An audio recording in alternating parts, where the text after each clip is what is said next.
क्या आपने कभी सोचा है, बॉलीवुड की कुछ सबसे बड़ी प्रेम कहानियां मंजिल तक पहुंचने से पहले ही बिखर गईं। दिलीप कुमार और मधुबाला, देव आनंद और सुरैया, राज कपूर और नरगिस, राजेश खन्ना और अंजू महेंद्रू। इन सभी कहानियों में प्यार था, लेकिन किस्मत साथ नहीं थी।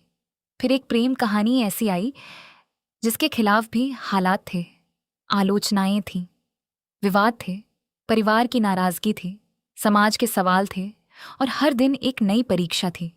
फिर भी ये रिश्ता टूटा नहीं, समय के साथ और मजबूत होता गया। आखिर ऐसा क्या था जो इन दोनों ने कर दिखाया, जो बॉलीवुड की कई दूसरी प्रेम कहानियां नहीं कर सकी? क्या सिर्फ प्यार काफी था, या इसके पीछे था विश्वास, धैर्य और जीवन भर साथ निभाने का साहस? आज की कहानी सिर्फ धर्मेंद्र और हेमा मालिनी की प्रेम कहानी नहीं है। ये उस रिश्ते की कहानी है जिसने हर विवाद, हर आलोचना और हर मुश्किल के बावजूद समय की सबसे कठिन परीक्षा पास की। तो आइए चलते हैं 1970 के दशक में, जहां इस कहानी का सबसे महत्वपूर्ण अध्याय शुरू हुआ। 1970 का दशक। हेमा मालिनी उस समय बॉलीवुड की सबसे बड़ी अभिनेत्री बन चुकी थी। हर बड़ा अभिनेता उनके साथ काम करना चाहता था और कई लोग उन्हें अपना जीवन साथी भी बनाना चाहते थे। कहा जाता है कि सबसे पहले संजीव कुमार ने हेमा मालिनी के सामने विवाह का प्रस्ताव रखा था, लेकिन ये रिश्ता आगे नहीं बढ़ सका। समय बीतता गया और फिर हेमा मालिनी का नाम अभिनेता जितेंद्र के साथ जुड़ने लगा। दोनों ने कई फिल्मों में साथ काम किया था। ऑन स्क्रीन उनकी जोड़ी भी काफी पसंद की जाती थी। फिल्मी गलियारों में चर्चा होने लगी कि दोनों परिवार इस रिश्ते को लेकर गंभीर हैं। कई जीवनी स्रोतों और फिल्मी रिपोर्ट्स में यह भी कहा जाता है कि शादी की तैयारियां काफी आगे बढ़ चुकी थीं। लेकिन कहानी ने यहीं सबसे बड़ा मोड़ लिया। उसी समय धर्मेंद्र और हेमा मालिनी एक दूसरे के काफी करीब आ चुके थे। फिल्मों की शूटिंग, लंबा साथ, एक दूसरे के प्रति सम्मान, धीरे धीरे ये रिश्ता दोस्ती से आगे बढ़ चुका था।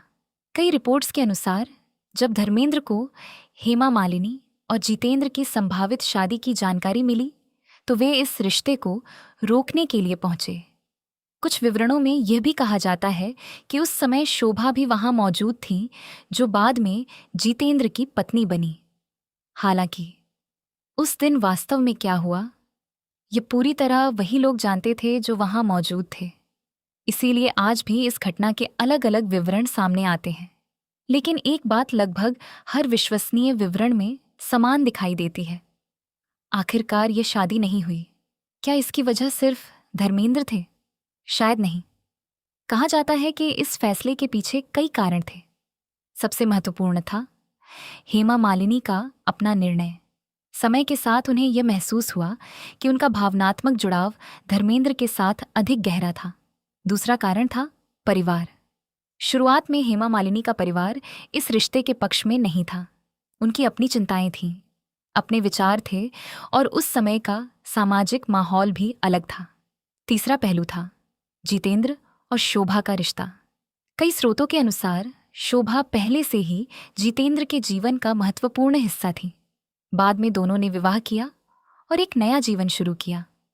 यानी यह कहानी किसी एक व्यक्ति की जीत या हार की नहीं थी।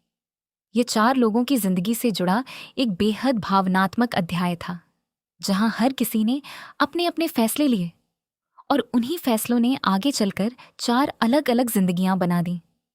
हेमा मालिनी ने अंततः धर्मेंद्र के साथ अपना जीवन बिताने का फैसला किया। जितेंद्र ने शोभा के साथ अपना परिवार बसाया। समय बीता, आलोचनाएं भी हुईं, विवाद भी हुए, लेकिन धर्मेंद्र और हेमा मालिनी ने अपने रिश्ते को सुर्खियों से नहीं, बल्कि समय, धैर्य और साथ निभाने से साबित किया। शायद यही वजह है कि आज इतने वर्षों बाद भी लोग सिर्फ उनकी प्रेम कहानी नहीं, बल्कि उनके लंबे साथ की कहानी सुनना चाहते हैं।